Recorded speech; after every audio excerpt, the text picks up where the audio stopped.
Hey, I had them laughing. All right, big win against Teal. Many points, 51 up on the board, 51-38. The final, 3-3 overall, 3-1 in the PAC conference. Romano over 400 yards. He rushed for just under 50. So in the air, on the ground, and also Seth Tyson, first chance we've had an opportunity to talk about him, 121 yards, give or take. Coach, I'm just so impressed with this offense this year, and it's a thrill a second. Yeah, everybody's entertained by it. I can tell you, I feel like we can get better. I feel there are things that we're doing right now that we need to improve upon. Right. Our running game is something that isn't where any of us want it to be. But the guys are working hard. We're having some fun.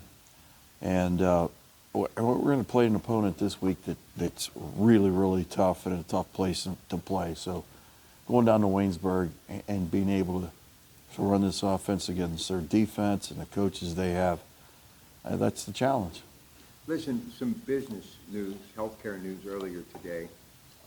Heritage Valley forming an affiliation with AHN. I have friends on both sides of that wonderful community. I just want to take a little bit of time. Obviously, you've had a relationship here at your school with Heritage Valley, but obviously the government has to approve it. We've got some miles to go before it's done. But this is the most exciting part. And I'm sitting here in the shadow of Reeve Stadium in a beautiful Heritage Valley sign under the scoreboard.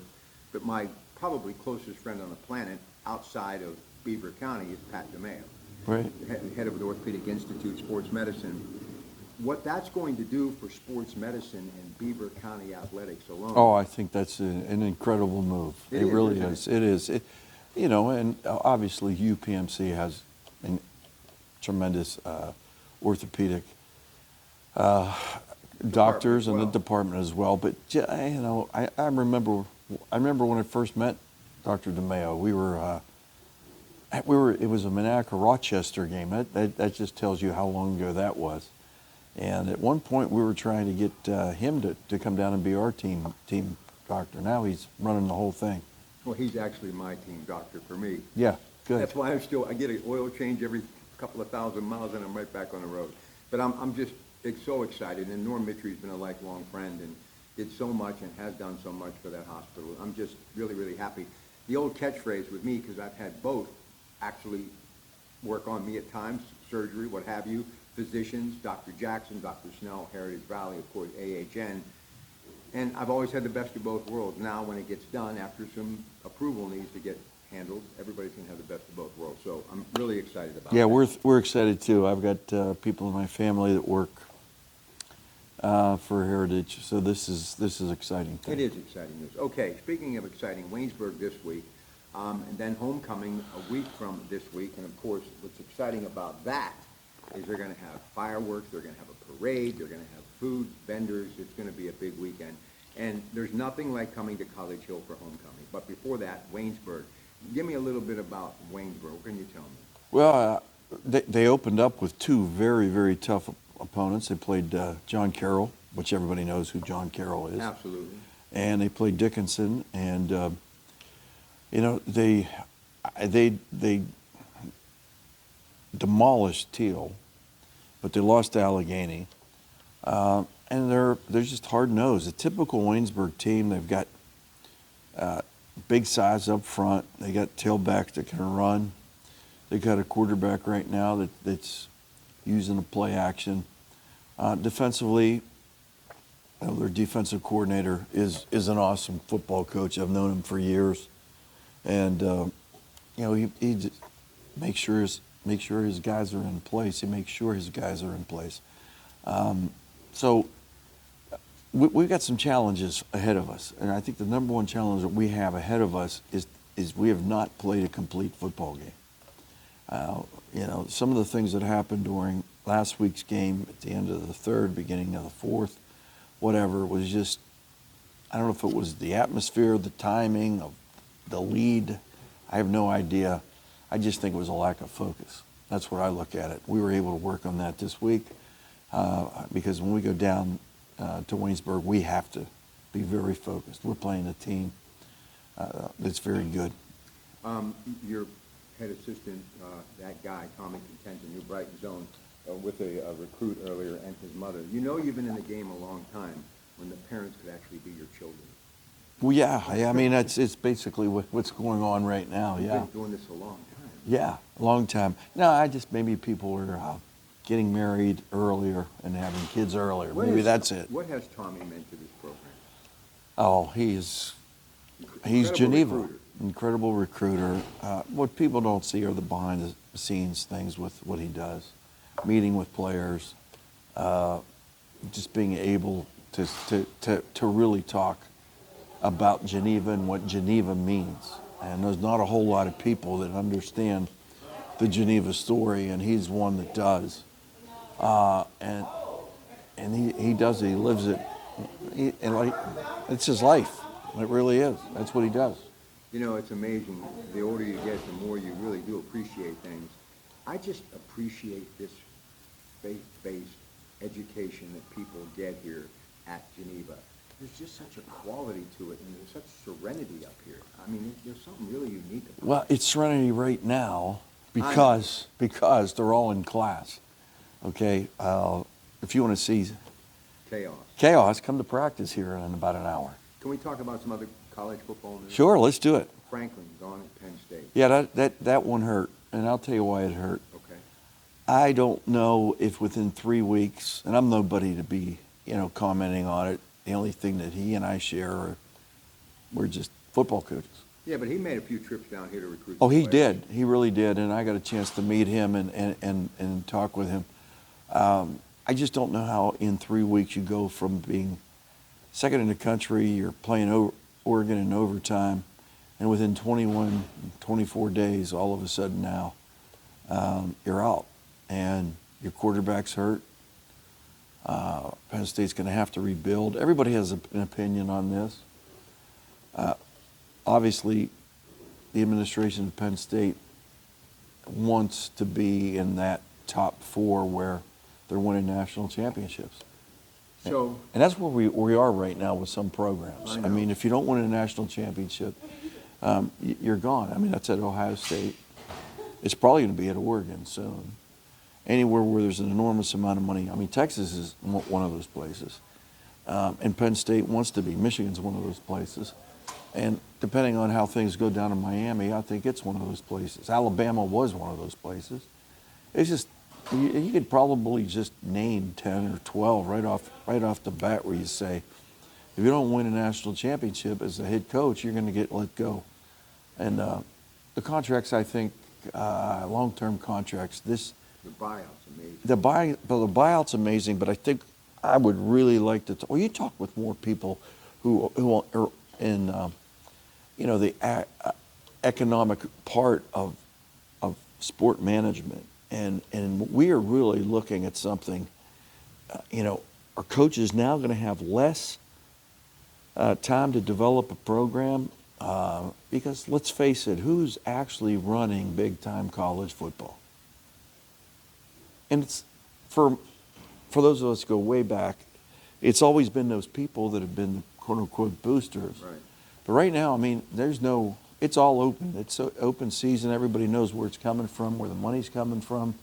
And when you talk about the Big Ten becoming, being taken over by an outside firm, I mean, there's some questions there. I don't know. No one knows the answer. But I just think within 3 weeks, how could that happen within 3 weeks? Do you think he'll coach again or just take it? He doesn't have to, but do you think the fire's still there? Oh, I hope I mean, obviously, it's right there. It was there the day of the game. Somebody said something that made a whole lot of sense, too. I mean, the guys in the blue shirts needed to show up. They needed to show. They're getting paid. They needed to show up and they needed to play.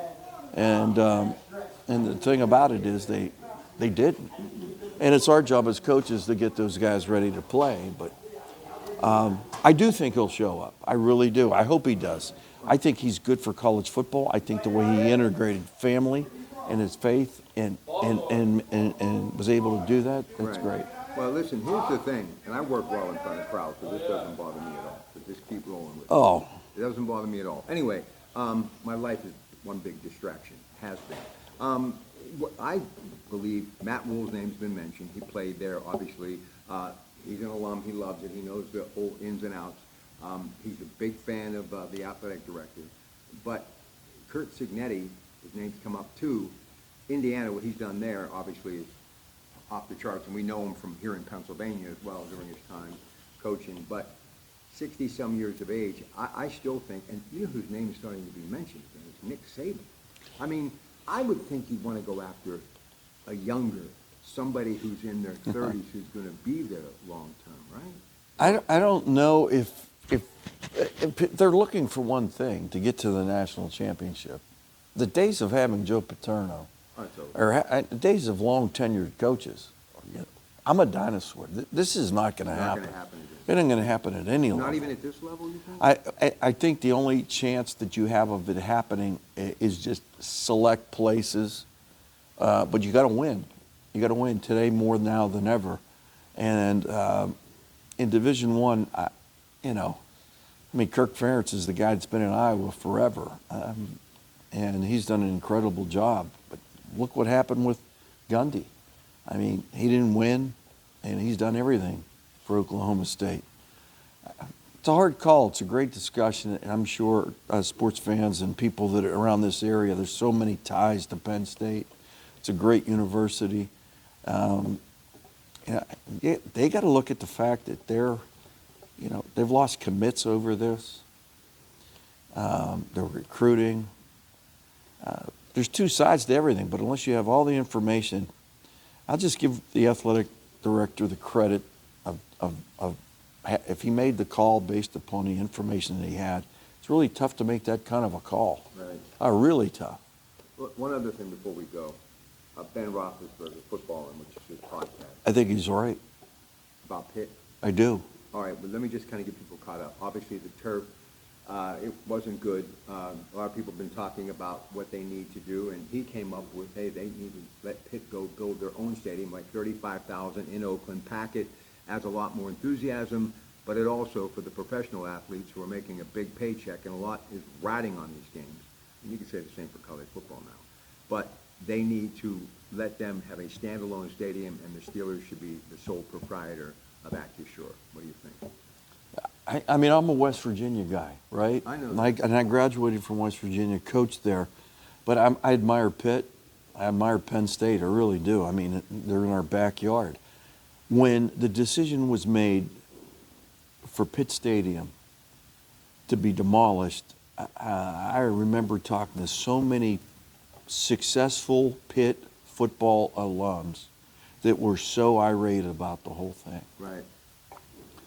And you know more than I do because you're dealing with more people in the city. But there's a market. I don't know if 35,000 does it. I think 40,000 might do it. I think if you have that kind of arrangement and you're playing a big time game, you can always play it down at the stadium. Sure, right. But I feel awful because it's just not like having a stadium on campus. I mean, we walk out, we have a stadium here. There are people we play that have a stadium that's far, off campus. Let's call it what it is. No matter what Pitt's tried to do as far as making that their home, and having all the buses and having the student body, I just feel like, I don't know. I loved Pitt Stadium. I loved being there. I loved going there. My dad was just a diehard Pitt fan. Was he? Oh, yeah. Even when I was coaching at West Virginia, he was a diehard Pitt fan. And those guys all had season tickets. I mean, let's face it, that's where the Steelers played. And I think that comment, I would love to, but where are you going to put it? Tell me. Where are you going to put it? That's a challenge, for sure. And that's a hustling, bustling place, Oakland. A lot of moving parts. Love it. All right. Any other things about your football team before we leave? Obviously, Waynesburg this week, homecoming a week from this weekend. Overall, I know you're always looking for more, but you have to be pretty pleased with this new offense and what it's been able to do for you. Well, I don't know, but it's just the offense. It's just the quality of young men that we have this year. I mean, we've got an incredible group. We always have great young men, but just to be able, maybe it's because it's the last one, I don't know, but we've got something here. It's the same kind of fiber that I saw that our championship teams had.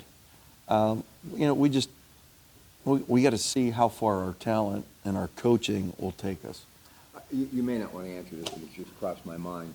For this program to start winning on a regular basis again, and I was talking to Jerry Schmidt about the NAIA and where it is, and now in Division III compared to what it was before. Hard in Division III. I mean, I don't want to say next to impossible, but it's really difficult. So what has to happen? Do you think some things have to change? I'm not ready to answer that question because the only thing I can focus on is Waynesburg. Waynesburg, are they going to play this defense against us or that defense against us? But can this Are they landscape gonna, in Division III stay the same? That's all. I think what's going to happen is, and I'm not going to use the word polluted because I'm a capitalist, but I think you're going to see this model of what's happening at the scholarship places filter down in Division III, and it's happening. People know it's happening. People in the business know it's The name, happening. image, and likeness. And but honestly, here's what we've done. So right now, you've made me into a so-called Take your time. no, I'm trying to think of the word. Capitalist? No, I'm a capitalist, but you're talking with me like I'm an expert. That's Well, what to the word me, is. You're the closest thing I So, got. so, Right so, now, yeah, anyway. right now, right now. So right now, I'm an expert on hospital administration. I'm an expert on Division I sports. I'm an expert on You're pretty good. Division III sports. I'm an expert on where we are. You know what this is politically. called? In conversation, talking Yeah. about stuff that matters. And you know what I need to be All of it. doing? I need to be back there, back in the laboratory, back in the place where I spent the last 30-some years, watching tape, getting ready. We got a Taking couple. snacks, We got a. Anyway, That's what we. This is such a big game for us. I know every coach says it. but it is. It is. It's such a big game, and going down there it's I'll tell you one tough. thing, how fast this season's going. 18 Well, minutes, all of October. you know what? It's like when you're raising kids. The days are long, but the years fly by, and that's what's going on right now. I mean, Well, like listen, I got a thing in my stomach right now that I can't deal with because can I tell you, the we got to last go 2 down to days- Waynesburg. Last 2 days, man, I've been in bad shape in that stomach. I lost a lot of sleep the last 2 days, but I'm not talking about a virus. It's I just don't know. I don't know what it is. it's called for me. I know what it's called. It's called playing at Waynesburg. Me, it's I think. Yeah. maybe How come I retribution. couldn't up with retribution? Yeah. I couldn't think of the word coming up. That quick. Not much longer, though. No. What do you mean? Not much longer. Hey, Hey, you got any tools that I can use to help my memory? I only have the rest of this year with you, and the curtain's coming down. No, I don't believe that It at all. is. No, it I've isn't. done my, listen. Listen, the I Rob should at Pratt, least get a varsity jacket or the something. Rob Pratt that I know will never let the curtain come down. Your head will always be like Peeking popping over out, it. be either peeking over it because your height, or your head would be popping out of the bottom of it. I just do want to be You're around not gonna long enough quit. to see the I wanna Pirates quit. get in the postseason. That's all I'm That's a big ask, okay? That's a big ask. All right, that's it. Until next time, it's your Pratt Pack, Golden Tornado Football for life.